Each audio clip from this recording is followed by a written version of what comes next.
Any arrhythmia? No. How about loss of memory? Never. Mr. Carson, I understand you've been having difficulty breathing. It's to be expected, Doctor.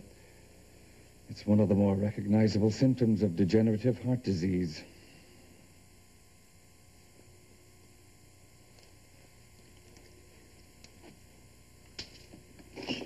How is he? Well, it looks like your condition is getting worse, Mr. Of course it's getting worse, Doctor. I'm dying. Can I run some tests? No tests. Douglas. No tests. Mr. Carson, you and I have talked about the possibility of a heart transplant if you qualify, but I can't tell. Without more of your bloody tests. It's a chance at life, sir. For how long? How much pain? How many months in the hospital? Wouldn't that be better than choosing to cut your life short? I am choosing the life that God gave me. I'm trying to live it with dignity and with as much control as I can. Okay, well, I'll just call on you tomorrow. See Christy.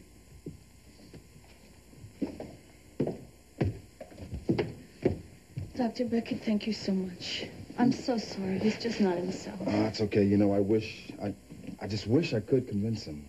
But I'll just try and call you tomorrow and see what's going on. Thank you.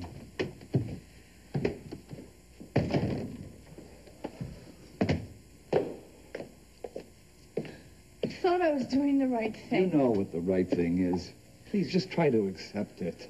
Douglas, I'm so scared of losing you. I know, my darling. Would you read for me?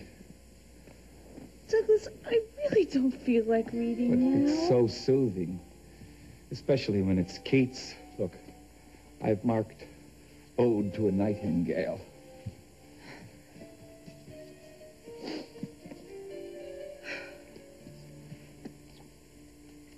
My heart aches.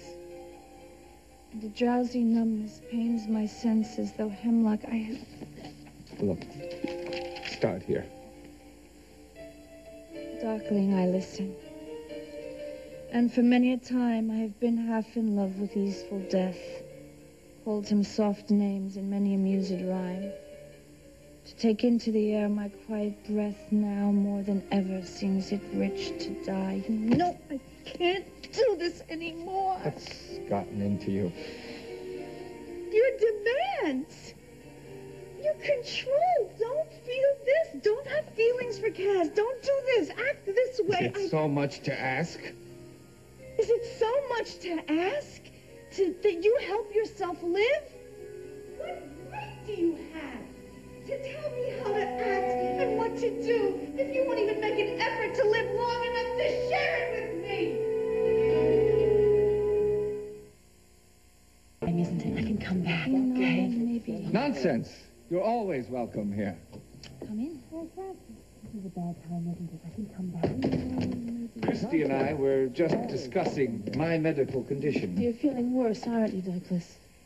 Yes, he is. The doctors seem to think that more tests are required. Christy agrees. And Douglas doesn't, of course. I've been trying to explain to her how I feel. Yeah, but you know me, Christy Carson, broken record, droning on and on about how proper medical treatment might actually save his life. A life without dignity, Christy. Douglas, I still don't understand why it's selfish for me to want you to live. You see, I know how hard it is to let someone you love go, especially when all you really want to do is keep them with you. God, you don't know anything, Mary Frances. You waltzed in here saying all the right things, how you understand Douglas so perfectly and how you're there to help him carry out his last wishes. Calm down, Christy. No! He's not your husband. You and Cass don't have to count your future in weeks and months. Christy, I didn't mean to upset you. He's my husband, Mary Frances. You leave him alone. He's mine, not yours.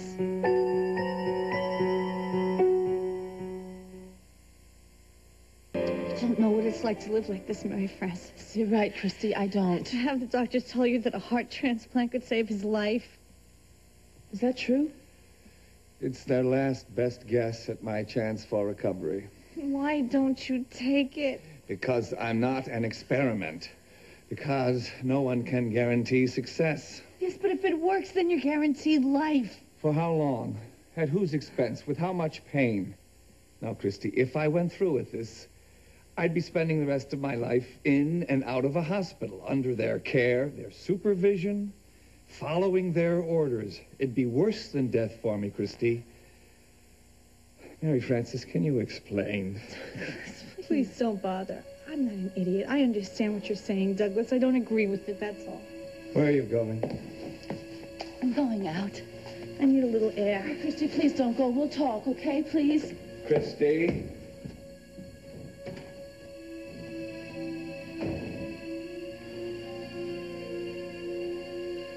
She'll be okay.